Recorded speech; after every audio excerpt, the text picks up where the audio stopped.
is the Jake for the State podcast, and this is the call for every red-blooded, God-fearing, liberty-loving patriot to prepare yourself, take your position, stand your ground, and advance the cause of freedom. Let's go.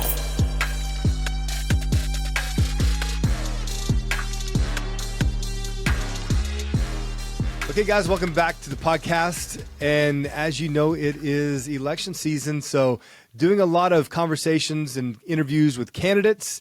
And I think it's so important that we, the people, know who our representatives are. And I like to give you that opportunity. I like to give candidates the opportunity to present themselves and their platforms. And so here with me today is Heather Boss, running for House District 53. Welcome to the show, Heather. Hi, thank you. You bet. You bet. Well, tell me a little bit about yourself. We haven't had any pre-recording conversation or anything, so I really know nothing about you except that you are running, and love to get to know you myself. Tell me, where are you from and what have you been doing the last few years prior to running for office? Originally, I am from the North, and so I lived in Michigan growing up, lived in Chicago for many years, and then in 2013, my family decided that they were going to move to Oklahoma in October of 13 and start church. Well, God had different plans, and then, of course, we all know that the May tornado came through Moore, and that was, it hit directly behind our church at the Plaza Towers Elementary School, which we all know this year would have been the year that those students would have graduated. And so it's a difficult time for those parents remembering their kiddos right now. So my heart goes out to them.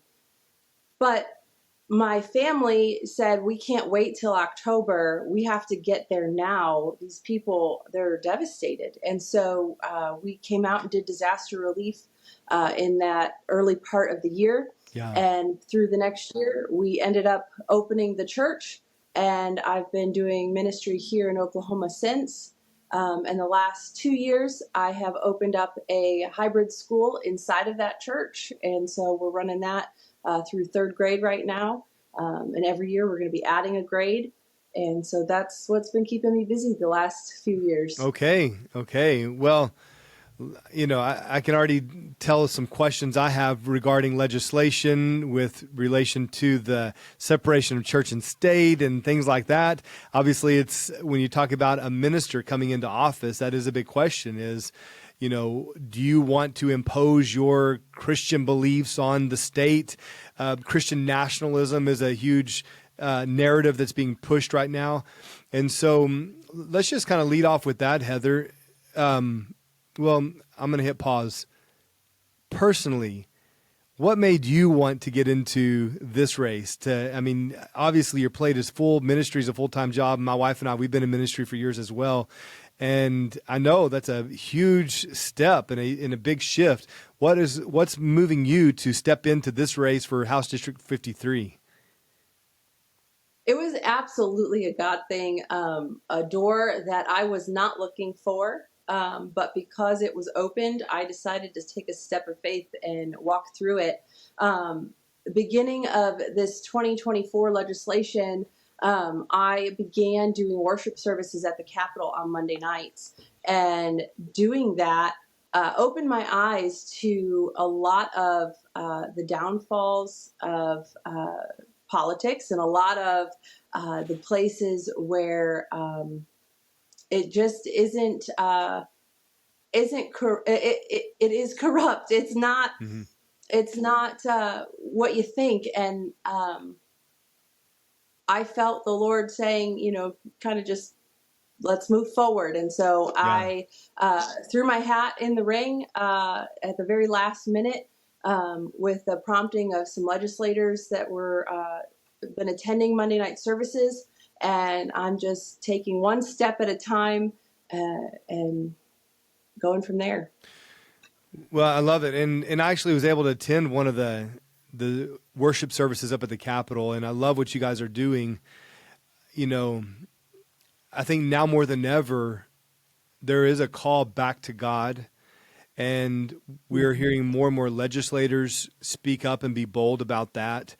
And especially in a state like Oklahoma, I think it's very common to hear from candidates that they felt called by God to enter the race. And so I love that. And we all know that, hey, if three candidates in the same race all feel called by God to enter, well, not all three can win. So there is a purpose in running, and it maybe it's not to win, but it's to use your influence and the platform to speak in the campaign.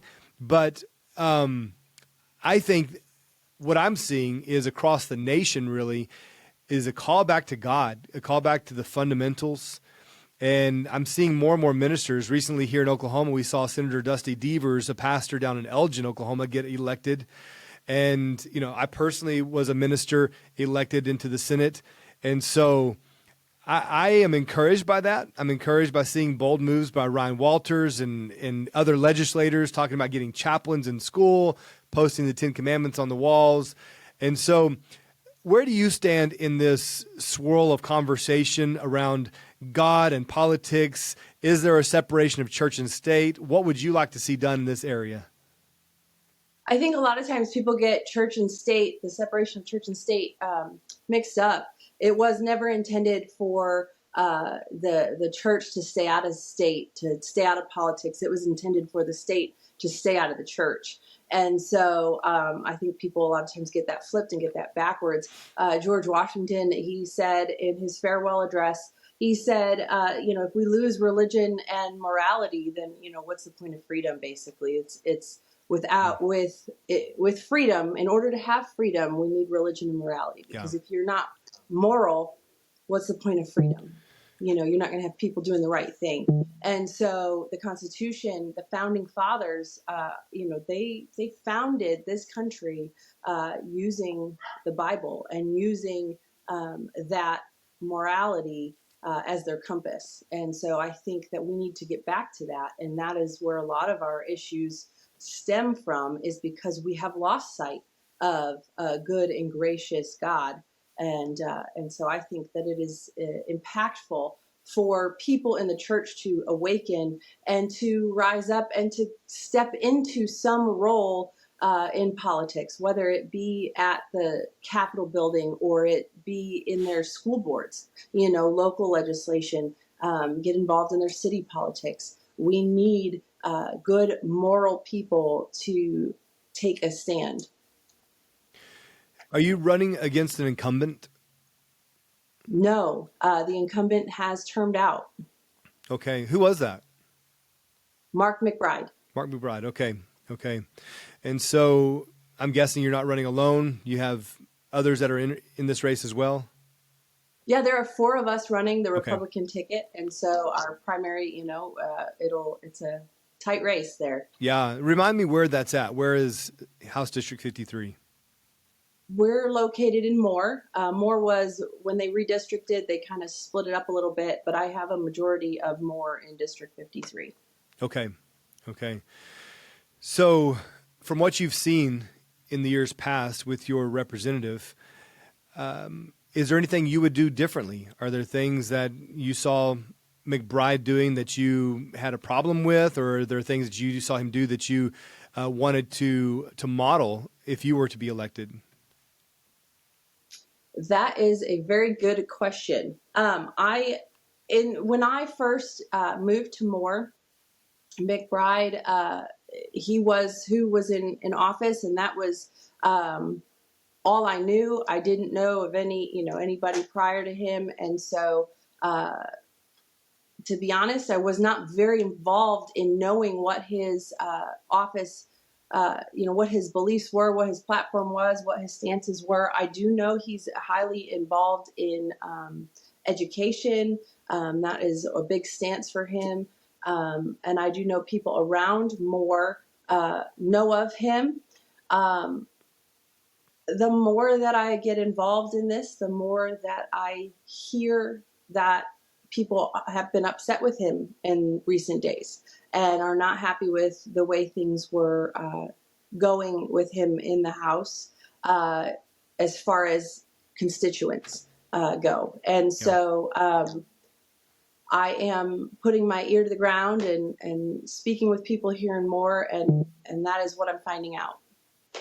So you're a school teacher, obviously not in the public sector, but you have an alternative school, I guess, that you said you run through the church. So as you mentioned, McBride has been very involved in education, very outspoken. At times, it seemed combatant with Ryan Walters, the state superintendent.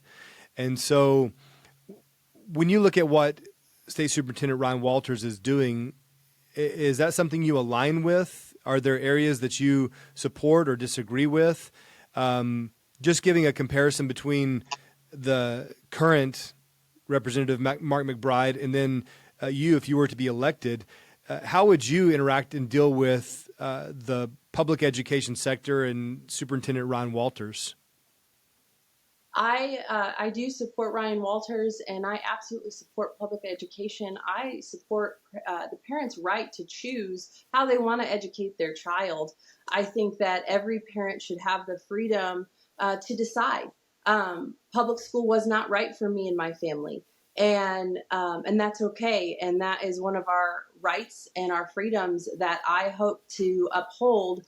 As I hope to be elected and enter into office. I think that public education is necessary for some families. There are families who cannot afford to put students into private educations or cannot afford to stay home and home educate their children.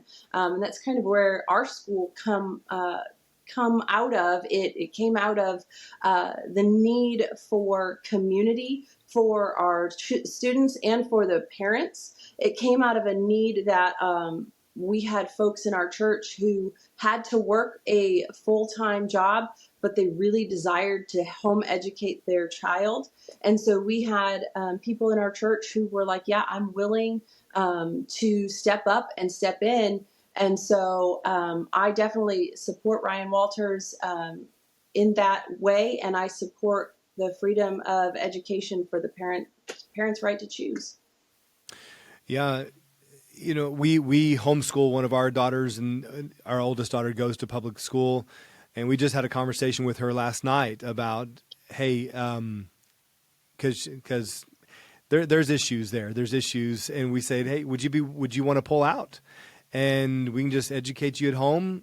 And so we're having a real discussion with her. But I agree, it is the parent's choice. And I think most Oklahomans, that is where we stand, is we want to make sure the parents ultimately dictate what happens with their children. And so just curious, the approach that you guys use at your school, would you describe it as like Montessori or classical? I mean, what kind of approach do you have in teaching at school? And would you look at that and say we might be able to do things different or better in public schools? I think that we use the term that is commonly used now is unschooling versus homeschooling. We're kind of unschooling here. We do a lot of hands-on activities. We are very involved with agriculture here at the school. We have the Oklahoma Ag in the Classroom come out and train our volunteers. All of our teachers are volunteers. Nobody here is paid. So we keep it very affordable for our families who want to have their students here. We do a lot of field trips. We do a lot of home ec, arts, gardening, things like that to keep the kiddos learning with their hands. So I think it would probably be closer to a Montessori type, where it's certain things hands-on, but really unschooling around here. I think that, in the grand scheme of things, students don't have and we learned this with COVID when they shut everything down and students were learning from home. You don't need hours on end behind a desk in order to learn, for a student to learn. Yeah. You need just 20 minutes of that dedicated time for younger students and maybe about an hour for those older students to get all of their necessary coursework completed. And the rest of that can just be hands-on learning what interests them.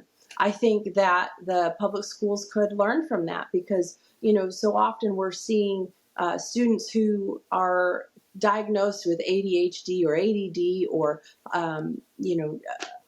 defiant disorder, right? And they're not able to sit at a desk and pay attention. But that's not how kids were created. They were created to be hands-on. They were created to learn and think and process differently. So I think that as far as public education goes, that there are some opportunities to learn from having had shut down during COVID, right? And doing school online where it was shortened periods, and from the unschooling aspect of things where that maybe it could be combined. But yes, I think that that's our model, and that's what I think there. Okay, no, I like that. I think there's a lot of different ways that children learn, and we obviously are seeing a shift in a reprioritizing of academics here in Oklahoma, which we've needed for a long time. And so I think it's a really good time to question the model and question how do we most effectively teach reading. I love to see recently the push for cursive writing to teach kids how to write in cursive. I mean, some of the fundamentals. So totally agree on that. This is your first time into politics, correct? Yes. Okay. So I love to speak with people that are first time into races. I personally, my first race was in Congress, and so I just kind of dove in the deep end, learned the hard way, and I'm curious about you. What steps did you take when you decided to run? Did you hire a consultant? Do you have a campaign manager? Who's working with you around this campaign? So I'm truly running a grassroots campaign. I spoke to a number of consultants, and after speaking with them and then speaking with my husband, we decided that the best route for us was to not go with a consultant, to rely on the folks that we have made friends with over the last 10 plus years here in Oklahoma, with the folks that we've met at the Capitol, and just different experiences we have from opening businesses, opening the church, relationships we've made in the community. And so my husband's acting as my campaign manager, and so he's taken that role on. And then I have a close campaign team from my church that they are helpful along the way. I have my sister who's highly skilled in videography. She was trained at some different TV networks, and so she's trained in that. And so I've got some skilled people around me who are helping me walk through this. I love that myself. I love it. Again, I say I'm not opposed to consultants, but I believe that there are a handful that are really driving a lot of corruption in the state in the realm of politics. And so for me, that says a lot about you. And I believe that there's more confidence in a candidate who is not handing over their messaging to someone else who's just going to look for a win no matter what. So again, it's refreshing to me. And I had the same thing happen to me. I chose not to go with a consultant, surrounded myself with good people who are volunteers, truly grassroots, and saying, hey, we just want to see you get in. And they were an army around us, and they were the real reason that we got elected. And so, I'm glad to hear that. But again, not opposed to someone if they do have a consultant, but I do want to dig a little deeper when I find out they do have a consultant and find out who they are and how do they run a campaign. Yes, and that I have been doing my own research on consultants that are being used by my opponents. Yeah, very important. I believe it is. What is important to you, Heather? I mean, what are the top issues? If you could name your top 3 issues, for me, DHS reform was huge. We adopted out of DHS. I wanted to come in and see the system restructured and reformed. And so I came in with that as a priority, along with abortion, ending abortion in the state, these kinds of things. What's important to you? What are your top 3 priorities? Yeah, absolutely. I think that family rights. Parental rights are definitely one of my top priorities. The other top priority would be for me abortion. I was speaking with a current legislator, and he is tried to run some bills, and all of his bills were not even heard this year. And so I think that would be a top priority for me as well. I think those are my two main concerns, because, abortion, it stems back to family. And, like you were talking about DHS, it stems back to family. And I just learned yesterday that Oklahoma is number one for domestic violence in the nation. And it is top 3 for grandparents raising their grandchildren. And so that all stems back to family and family rights and protecting the sanctity of our families. What do you think is driving that? The high domestic violence rates and broken homes? Because I'm with you. Family, core unit of our culture. We must preserve it. We must rebuild it. But how do you as a legislator go about that? What would be your steps in that effort? I think that the thing that is driving that would be the lack, again, like I said at the beginning, the lack of religion and morality. People no longer, people are not believing in God and believing in who He is, and that is at the core of our Constitution, the core of America.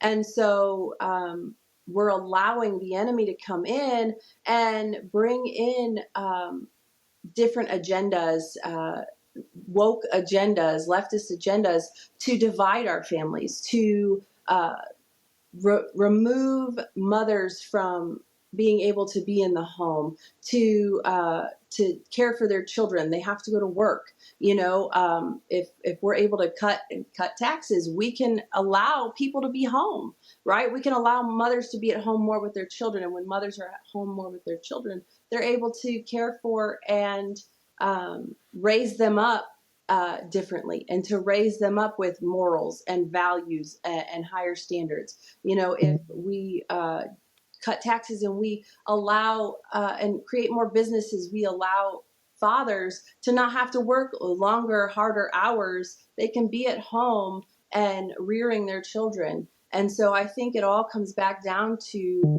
morals and values, and the lack of religion pointing to God and who America was founded on. If you could cut one tax, where would you start? So I like to do Fun Fact Fridays. And so a couple Fridays ago, I did a Fun Fact Friday on my Facebook page. And there is a fee for women in Oklahoma, not for men. So you don't have to worry. Your haircut's perfectly fine over there. But for women, you have to hold a license if you want to cut your own hair. If I want to cut my own hair, I have to hold a license in the state of Oklahoma. I think that's one tax that's absolutely ridiculous. But we can thank the wonderful lobbyists for that tax there, for the lack of freedom to be able to cut your own hair as a woman in the state of Oklahoma. Not that